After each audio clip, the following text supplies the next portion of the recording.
Hello and welcome to Kent County Closeup.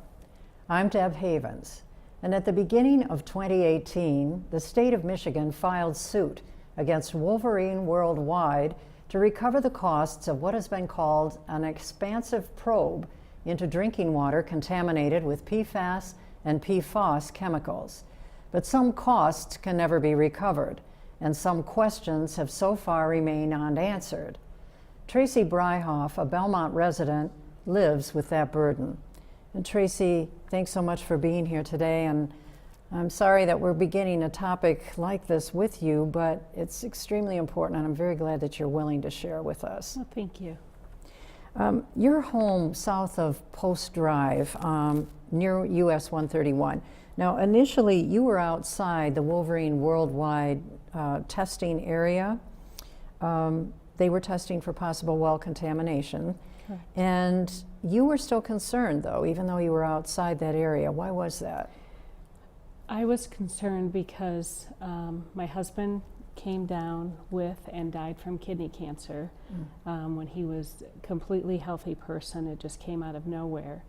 I didn't know anything about these chemicals until someone had forwarded a newspaper article to me regarding the chemicals. So I went to the first town hall meeting, and when I saw the cancers that they know that this chemical causes, I was very concerned that that is what happened to our family and to our home. So your husband's health crisis, you believe, might have been triggered by PFAS and PFAS. Yeah, my husband was pretty much the epitome of health. I mean, he worked out all the time, didn't eat red meat, didn't eat sugar, just really took care of himself, never smoked. Just like I said, just the picture of health. And out of nowhere, he was diagnosed with a basically a baseball-sized mass on his kidney. And in the 6 weeks it took from the day in the emergency room until the day he was operated on, that mass had grown into a football-sized mass, Oh my gosh. infiltrated not only his kidney, but his liver, his colon, his abdominal wall, his adrenal gland, and kidney cancer does not respond to chemotherapy. So your only choice is to operate and hope that you get it all. But it was that aggressive that in that short period of time it had spread that quickly. Now, let's back up a moment here, because the size of the tragedy is just immense. I am so sorry to hear that. No, thank you. How long had you lived in this area and been drinking the water? We built our house in 1993. So we've lived there since 25 years this year. And you had a well? And we had a well from day one. Oh my goodness. Yeah. Now, once you absorbed all of this was in 2016? Correct. When all of this information began to surface? Correct.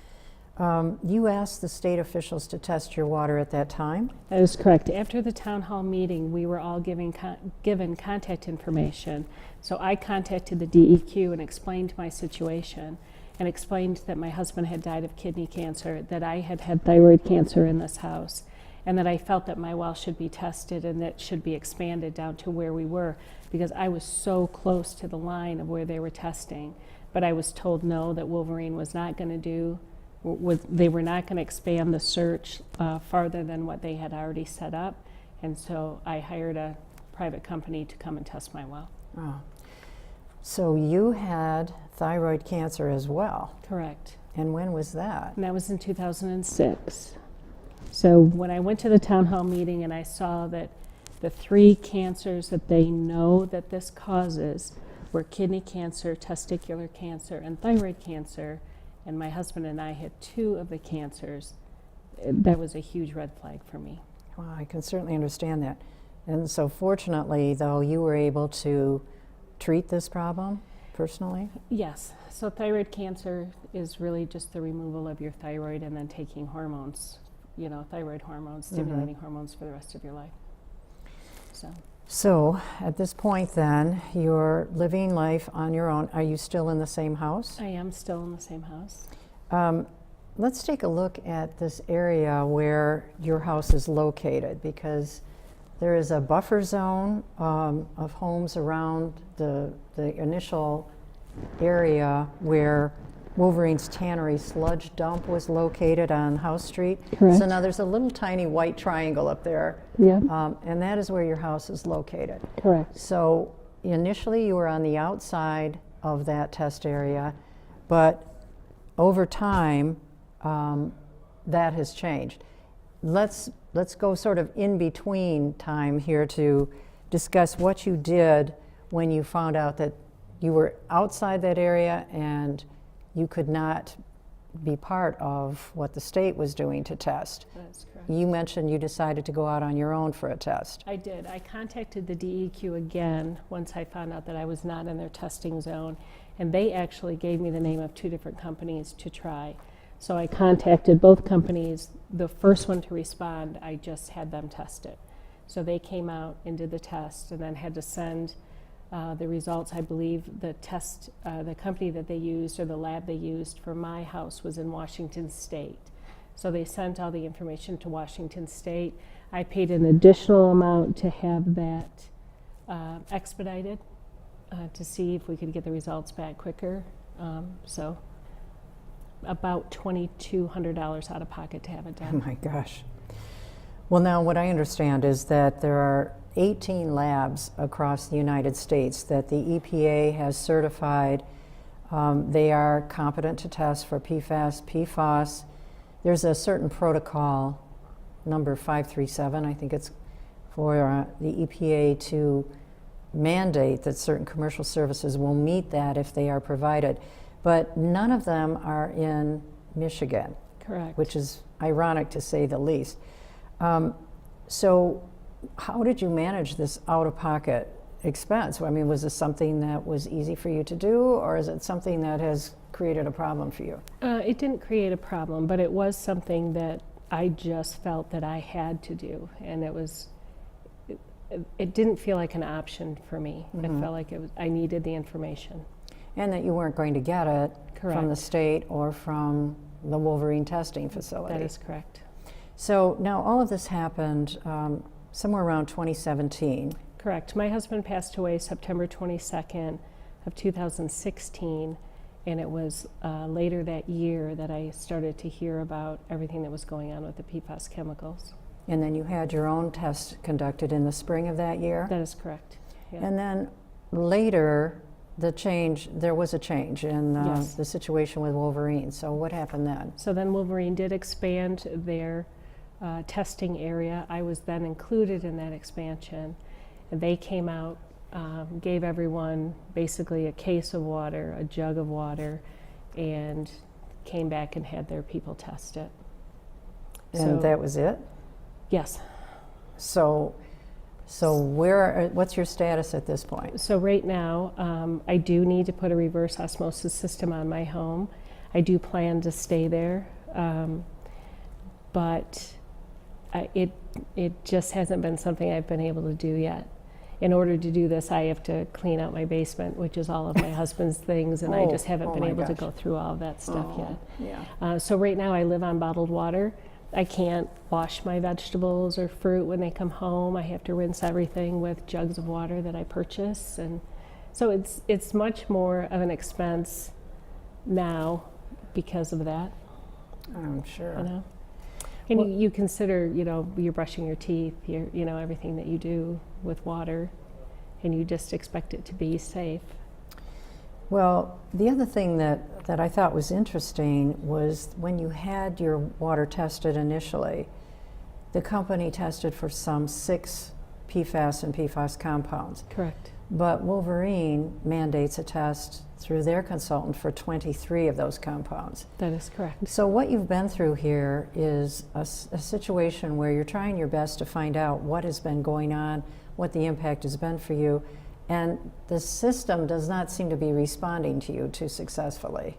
No, and there's still always the question too, is even though my well did not come back above the EPA level, my understanding is you don't really know where you are at a certain time within a plume, is what they call it. Mm-hmm. And we know that there were homes tested in other areas where they hit the exact 70 EPA level. So then Wolverine had their testing company come back a few weeks later and they were below the 70, so then they were fine. So then they didn't qualify for the, home filtration systems and such like that. When you had your own testing done, there were only trace levels that came back. Correct. But then that did change when Wolverine came out and tested. Correct. When they came out and tested, they said that it was no detect. So I went from trace levels to no detect. But again, I've lived there since 1993. What was it 25 years ago? What was it 10 years ago? I mean, there is no way to go back now and find out or say or prove that what it was. So basically this is going to be a question that really haunts you for the rest of your life. Correct. Yeah, that's not a good way to live. And it is well known that the carcinogens that are in groundwater are shifting as household to household, street to street, Correct. As you've mentioned. So is this something that continues to worry you? Oh, absolutely.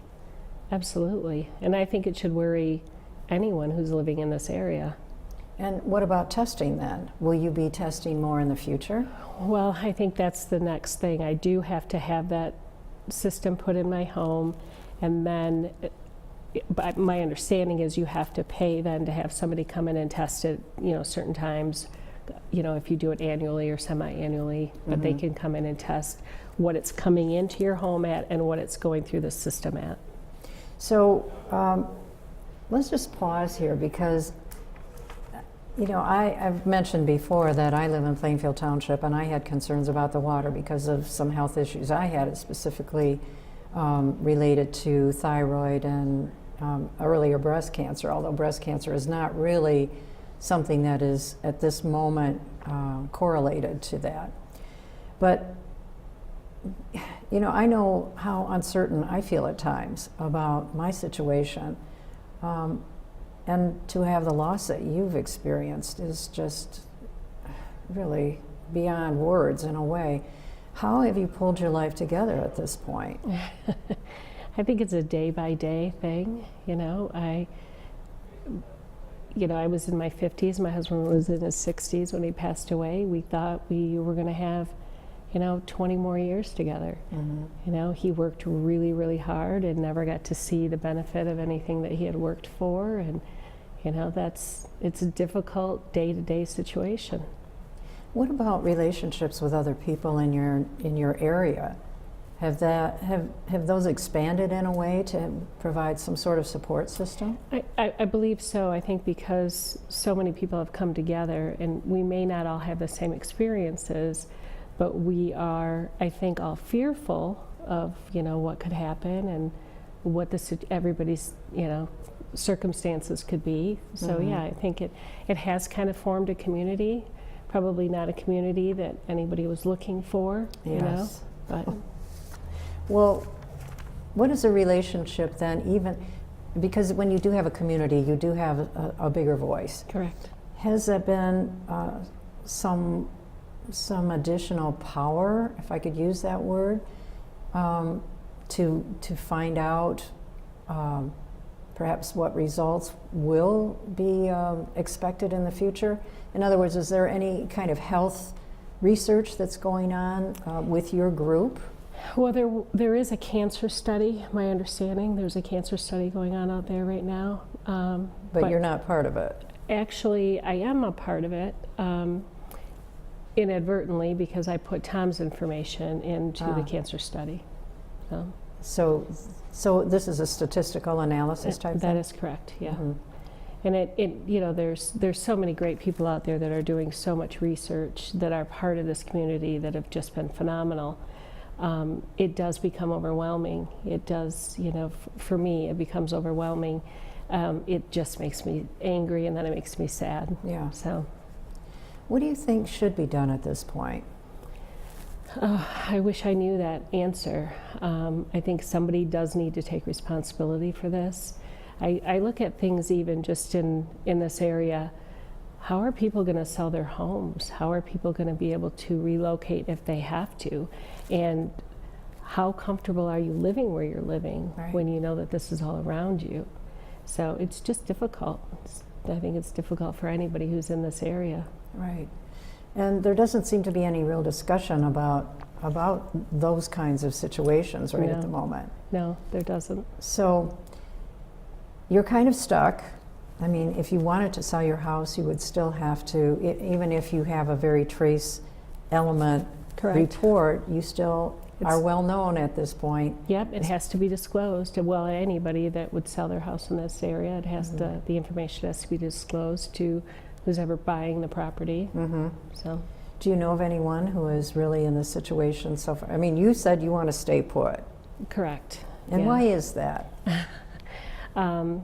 My husband wanted his ashes buried under the magnolia tree in our backyard. Oh, So that's where he is, and so I don't feel like I can leave. I totally get that. Yeah. Yeah. Well, my my heart goes out to you. I just, I know that the township is talking about extending municipal water lines Correct. to folks in your neighborhood. Right. What do you think the reaction is to that so far? It hasn't actually been received very well, and I think because most of the people on my street either came back at non-detect or very trace levels. And because the Plainfield Township water at one point was 35 parts per trillion, there's, the scare is, how is this going to be any safer than what we have right now? Even though the new filtration system That is is correct. Yes. supposedly, and have no reason to doubt that Right. their test results now indicate trace or less. Yeah, but again, where are they going to be in 5 years? Do we know where the next plume could be or where it could come from? I mean, we don't have that information. Well, yeah, it's not a happy situation at all. How do you think of the future? I mean, you said one day at a time, but that is very limited. I know. It's hard to think of ever leaving, but at the same time, there has to be some sort of a solution. I just don't know what it is for me personally yet. And I know that the cost of having a test done is so significant, and really for a lot of people it would simply be impossible. Right. I was told it would be $1,800 for me to have a blood sample sent to, I think it was New Jersey. Okay. And I decided not to do it because, well, it was just a significant cost. And, part of my feeling too was, why am I being asked to pay for this when I'm not negligent? Right. I did not do this to me. So my feeling has been that there needs to be some kind of system or some kind of action locally and at the state level and even the federal level that will help people deal with this. Right. Is that something that you feel as well, that there's been, I mean, I hate to put words in your mouth, but for me it's almost like a betrayal. Well, yeah, absolutely. But you don't, somebody needs to step up to the plate, and no one really has yet. So I think a lot of people are looking for, and who does that? I mean, does the government come in and test? Do they force Wolverine to pay for the test for everybody? That's a question I think all of us would like answered, because nobody's really just stepped up and taken ownership of it. Well, and realistically, when you think about it, one company can't possibly manage the cost of all, and really isn't responsible for all the places where we're seeing this pop up. Correct. In our state and even our nation. So, Right. Broadly speaking, this is something that has hit you very personally, me tangentially, perhaps, but just living in this township and seeing people at public hearings break down and be Right. so angry or be so sad at their losses. Right. It's very difficult for people. So I can only imagine what it's like for you. Yeah, and we haven't seen the real impact, I don't think, yet, because we have so many children that were infected or affected. What are their lives going to be when they're older? We Right. don't know what those long-term, how that's going to affect them. Right, right. Yeah, I find that very concerning as well. Well, the other element of this is I know that the Kent County Public Health Department has said that they have resources to recommend to people if they want to have their well water tested, or if they want to have other water sources tested. I guess it can be in a lake or some other surface or perhaps groundwater testing. But still, we don't do it here. So I guess for anyone who wants to find that out, they can contact the Kent County Public Health Department.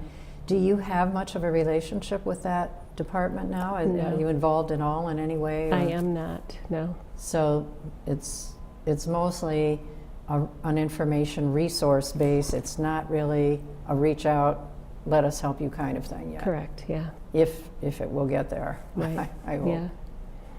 Okay, well, Tracy, once again, I've just found myself so at loss on how to probe this more deeply, because it feels painful to me to even ask you some of these things, and I'm just, my condolences to you and what you've been through, and my hope for you, gosh, a better future. Well, thank you. I do this because I feel like Tom needed a voice. He doesn't have a voice now, and somebody needs to stand up for him. Wow, you do a wonderful job, Well, and I'm thank you. just sad that you have to. Thank you. So I guess anyone who would like to contact me for further information or to make a comment, you're certainly welcome to do so. You can reach me online at this address, debhavens@att.net. And that's it for Kent County Close-Up. I'm Deb Havens with the production team here at GRTV in Grand Rapids. Thanks for joining us.